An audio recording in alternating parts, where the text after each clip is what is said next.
Hey, Jack. Do you know the biggest number you can think of?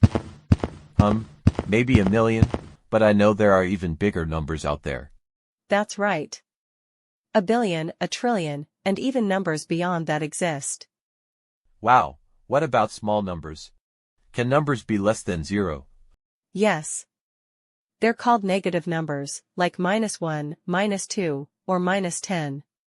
They go below 0. Oh, I see. Negative numbers are like going backward instead of forward. Exactly. Can you guess how many hours there are in one day? It's easy. There are 24 hours in a day, from morning to midnight. Right. And do you know how many minutes are in 1 hour?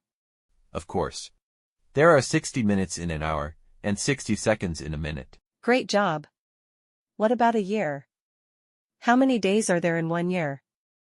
Normally, there are 365 days, but in a leap year, there are 366 days.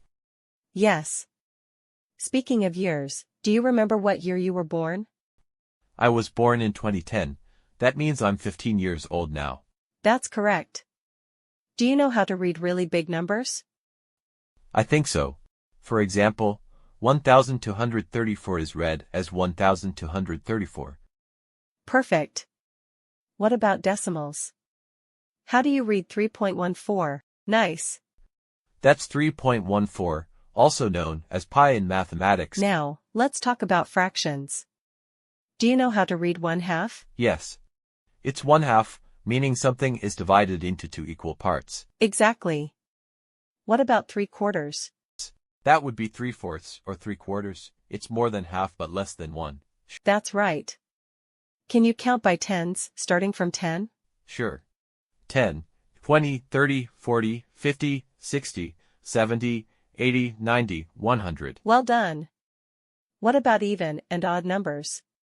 Can you give examples? Even numbers are 2, 4, 6, 8, and odd numbers are 1, 3, 5, 7. Exactly. Can you guess a number that is both even and a square number?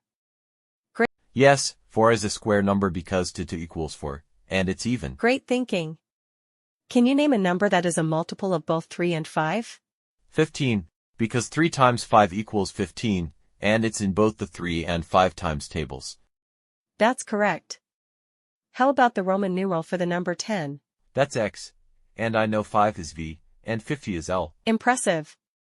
Last question, what's your favorite number and why?